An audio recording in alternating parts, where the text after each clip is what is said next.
बस इन बातों न सुन के बहुत प्रभावित हुआ। पुण्यात्माओं, बहुत कुछ परमात्मा ने उसको समझाया, उस प्यारी आत्मा ने बड़ा ध्यान से सुना, लेकिन ये मन, ये पुराना रंग जल्दी से हटता नहीं। काफी देर सुनते सुनाते फिर कोई ऐसी बात कह दी धर्मदास जी ने कि महात्मा जी, आप तो बहुत कड़वी कड़वी बातें कह रहे हो, क्या इनकी पूजा करने वाले निकम्मे होते हैं? परमात्मा ने कहा, मैं नहीं कह रहा, आपकी गीता बोल रही है। कहने का भाव ये है कि धर्मदास जी ने फिर से परमात्मा की बातों में अरुचि व्यक्त कर दी। अरुचि व्यक्त की तो परमात्मा कबीर परमेश्वर जी फिर अंतर ध्यान हो गए। अंतर ध्यान हुए तो वो फिर रोने लग गया, फिर रोने लग गया, हे भगवान मेरे पर गलती बन गई। इतना अच्छा ज्ञान दिया और सारे सत प्रमाण दिए, अब क्योंकि हम श्रद्धालु इतने हैं, हम इन भगवानों की जो पूजा करते थे इनके विषय में कुछ सुनना भी पसंद नहीं करते कुछ दिन तो। लेकिन पुण्यात्माओं, अगर कोई दंत कथा सुनाता हो, अपनी महिमा व्यर्थ बनाता हो तो वो नहीं सुननी चाहिए। सदग्रंथों में लिखे प्रमाणों को नहीं मानता है तो वो आदमी ठीक नहीं। उसके विषय में परमेश्वर कहते हैं, जानबूझ साची तो जय करे झूठते ने, और ताकि संगत है प्रभु स्वप्न में बना दे। ये सोचकर परमात्मा अंतर ध्यान हो गए। अब धर्मदास के सामने अंधेरा छा गया और पुण्यात्माओं, जिस परमात्मा को सर्व सुखदायी बताया जाता है, वो परमात्मा जहां प्रकट हो जाता है 100 किलोमीटर में तो कम से कम शांति हो जाती है। और वो तो बैठे उसके कति साथ में, जैसे किसी का कोई हाथ पर गर्म पानी या चाय गिर गई हो, उसमें कितनी पीड़ा होती है, और उसके ऊपर बर्फ का टुकड़ा रख दिया जाए, कैसा महसूस करता है? जैसे उस पर कुछ भी नहीं है, शांत हो जाता है। ऐसी दशा है भगवान जब उसके पास थे तो उसको इतनी शांति थी। परमात्मा के दूर होते ही उसके अंदर वही फिर पीड़ाएं, जैसे रह पुत्र गई दूर दूर की बातें, वो नूर फलाना नूर नू कर दूं, वैसे कर दूं। ये आग है, सबके अंदर जल रहा है प्राणी अपनी अपनी आग में।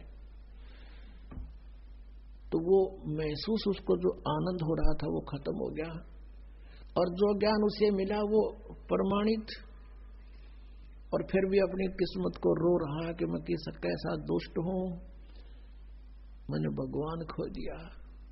अब फिर रोने लग गया, अब त्याग दिया, वापस चल पड़ा अपने घर की तरफ। और क्या कहता है परमात्मा की वाणी में लिखा है, तावा रोवत धर्म नीनागर, कहाँ गए मेरे सुख के सागर। अधिक वियोग हुआ हमसे ती, जैसे निर्धन की लुटगी खेती। कल्प करे और मन में रोवे, दसों दिशा को वो मग जोवे। अब रो रहा है, अन्यों कहे भगवान बेग में लो करूं अपघाता, अब ना जीऊं सुनो विधाता। अब धर्मदास जी नो देखे कि भगवान कहीं मेरे पीछे तो नहीं है, ऊपर तो आकाश में तो कहीं दिखाई नहीं दे रहे हैं। कहते हैं कल्प करे और मन में रोवे, दसों दिशा को वो मग जोवे। चारों तरफ देख रहा हूं, दसों दिशा को, ऊपर को नीचे को, और कहता बेग में लो कर हूं अपघाता, मैं ना जीऊं सुनो विधाता। हे परमात्मा जल्दी दर्शन दे दो, अब मैं जीऊंगा नहीं मैं आत्महत्या करूंगा। रोता हुआ घर पे आ गया। उसकी पत्नी ने सोचा भगत क्यों रो रहा है, क्या बात होगी इसको। अब बोल नहीं पा रहा, इतना बुरी तरह रो रहा। कहां से? मथुरा से रोने लगा था, बांधवगढ़ पहुंच गया एमपी में, 800 किलोमीटर। 2 दिन 3 दिन जाने में लगे होंगे उसको। पैदल चलते थे पहले, कोई सवारी नहीं होती थी ऐसी। और श्रद्धालु थे, पैदल चलते थे। उसकी पत्नी का नाम आमनी देवी था, बड़ी धर्मात्मा थी, लेकिन कभी कभी वो भी भगत के साथ कुछ दान धर्म के बारे में कुछ कंजूसी करती थी। तो उसने सोचा कि भगत क्यों रो रहा है और वापस कैसे आ गया। इसका तो 1 महीने का टूर प्रोग्राम था, आ गए 7वें दिन। उसने सोचा बात क्या है, और उसके मुंह की तरफ देख रही है, और वो रो ऐसे बुरी तरह रहा जैसे किसी बालक के माँ बाप दोनों मर जा, वो बालक रोया करे, इतना बुरी तरह जमीन पर ऐसे मुंह के बल पट गिर के और बुरी तरह रो रहा है। उसने सोचा इसके क्या हो गया, इतना जल्दी कैसे आ गया। आमनी ने सोचा कि हो सकता है इसके किसी ने ठग ने पैसे लूट लिए हो, और मैं कंजूस हूं, कई बार इसको कह देती थी जब वो धर्म भंडारे करता था, खुले हाथ में टोक दिया करती कि बच्चे के खाएंगे, गणा दान ना करा करे। तो उसने सोचा कि अब ये न्यू ना रो रहा हो कि मैं इसका पैसा किसी ने ठग लिया, चुरा लिया, जो यात्रा के लिए ले गया था, और अब ये सोच रहा होगा कि मैं दोबारा जान की सोचूंगा, पैसे की कहूंगा तो यह मुंह चढ़ावेगी। तो उसने सोचा कि जिस कारण से रो रहा हो। अब वो धीरे धीरे कहती है, सेठ जी क्यों रो रहे हो, किसी ने पैसे निकाल लिए होंगे ना, तुम्हारे तो भगवान ने बहुत दे रखा है, और कितने पैसे ले जाओ आप, और ले जाओ, आप पूरा करके आओ अपना कार्य। अब वो 1 घंटा 2 घंटा खूब रो लिया, धीरे धीरे सबकता हुआ, रोता रोता कहता कि आमनी यदि मेरा यू धन खो गया होता, भौतिक धन कोई चुरा लेता, मैं नहीं रोता, फिर ले जाता, लेकिन मेरा वो धन गुम हो गया जो मुझे अब शायद मिला नहीं, और वो मिला नहीं, मैं जी नहीं सकता। आमनी ने पूछा कि ऐसा कौन सा धन था तेरा।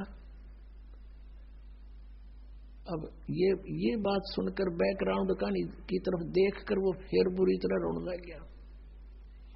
रोते रोते काफी देर के बाद जब उस थोड़ा सा स्वाभाविक सा हुआ, शांत हुआ, सारी कथा बताने लगे। जो परमात्मा ने ज्ञान सुनाया था सारी ज्ञान सुनाया, और सृष्टि रचना सुनाई थी परमात्मा कबीर जी ने। अब इतना समय नहीं रहा आज के सत्संग में, नहीं वो भी सुनाता, कल सुनाएंगे। तो वो उसने सारी सुनाई, और सब अपने साथ घटना बताई कि ऐसे ऐसे मैंने रोटी बनाई, उसमें चींटियां जल गई थी, और वो चींटी सारी जीवित कर दी, मेरा पाप काट दिया। अब आमनी कहने लगी इतना बढ़िया ज्ञान, और खुद भगवान देने आ रहे थे, आप तो व्यापारी हो, आप तो बिजनेसमैन थे, ये सौदा चूक कैसे गए। अब धर्मदास कहता है जिंदगी में पहली बार मैं आ रहा हूं सौदे में, आज तक हार का मुंह नहीं देखा था, अब के मैं चूक गया अपना सौदा, और ये घाटा मुझे शायद इस जीवन में पूरा नहीं होगा, और मैं जी नहीं सकता।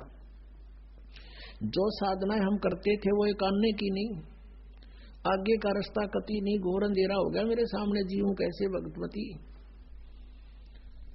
आमनी कहने लगी आपने तो गलती कर दी।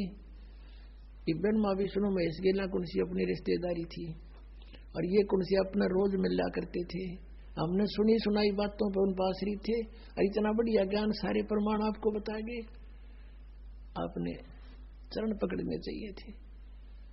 कहने लगा इसी भूल को तो रो रहा हूं, जैब के भगवान आगे, अब क्या नहीं छोड़ दूंगा चरण उनके।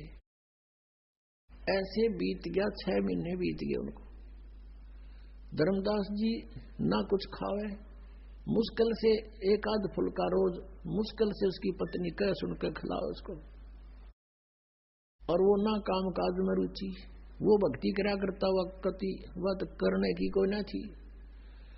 सुबह बैठ जा दरवाजे तो बाहर द्वार के ऊपर गेट पे है, अनु देखे दूर ताई, जैसे बिलड़ी ने श्री राम की प्रतीक्षा की थी।